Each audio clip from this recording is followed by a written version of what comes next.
Hi friends, welcome back to my channel.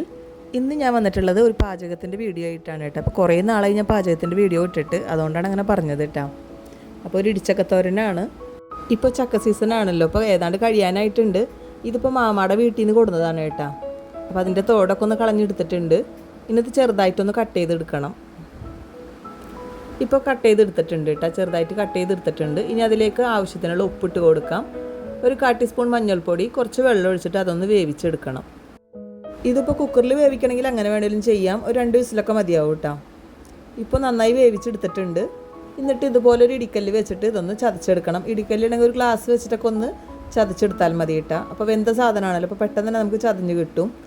ഞാൻ ഈ പാത്രത്തിൽ വെച്ചിട്ട് തന്നെ ഒന്ന് ചതച്ചെടുക്കുന്നുണ്ട്. അപ്പോൾ ഇതുപോലെ നാരായിട്ട് നമുക്ക് കിട്ടും. ഇനി ഇതിലേക്ക് ഒരു തേങ്ങാക്കൂട്ട് തയ്യാറാക്കണം. ഒരു 7 ചെറിയ ഉള്ളി എടുത്തിട്ടുണ്ട്, 2 പച്ചമുളകാണ് എടുത്തിട്ടുള്ളത്, 7 വെളുത്തുള്ളി, കുറച്ച് കറിവേപ്പില, 1 ടീസ്പൂണ് ചെറിയ ജീരകമാണ് എടുത്തിട്ടുള്ളത്. ഇതെല്ലാം കൂടി ഒന്ന് ചതച്ചെടുക്കണം. അപ്പോൾ ആദ്യം നമുക്ക് ചെറിയ ഉള്ളി ചതച്ചെടുക്കാം. എല്ലാം 1 by 1 ആയിട്ട് തന്നെ ഇട്ടിട്ട് ചതച്ചെടുക്കുന്നുണ്ട് കേട്ടോ. ചതച്ചെടുക്കുന്നത് എന്തിനാണെന്ന് വെച്ചാൽ നന്നായി അരഞ്ഞു പോയി കഴിഞ്ഞാൽ ഇതിൻ്റെ ഒരു ടേസ്റ്റൊക്കെ മാറും. അപ്പോൾ അതുകൊണ്ടാണ് ഇങ്ങനെ ചതച്ചെടുക്കുന്നത് കേട്ടോ. ഇപ്പോൾ എല്ലാം ചതച്ചെടുത്തിട്ടുണ്ട്. ഇനി അതിലേക്ക് 1 കപ്പ് തേങ്ങയാണ് എടുത്തിട്ടുള്ളത്. 1/4 ടീസ്പൂൺ മഞ്ഞൾപ്പൊടി ഇട്ട് കൊടുത്തിട്ടുണ്ട്. 1/4 ടീസ്പൂൺ തന്നെ മുളക് പൊടിയാണ് കേട്ടോ. ഞാൻ കാശ്മീരിയാണ് ഇട്ട് കൊടുത്തിട്ടുള്ളത്.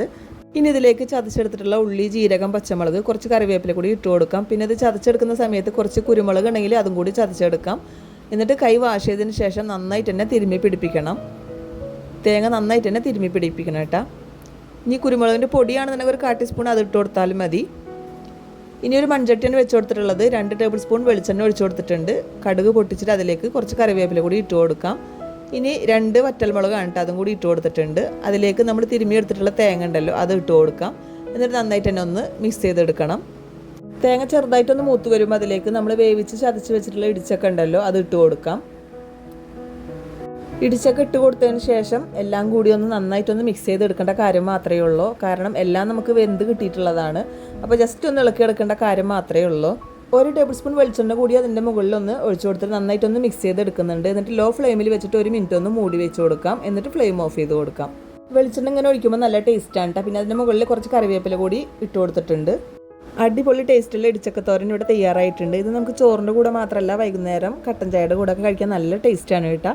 അപ്പോൾ എല്ലാവർക്കും വീഡിയോ ഇഷ്ടമായി എന്ന് വിചാരിക്കുന്നു. ഇഷ്ടമായ ലൈക്ക് ചെയ്യുക, ഷെയർ ചെയ്യുക, സബ്സ്ക്രൈബ് ചെയ്യുക. താങ്ക്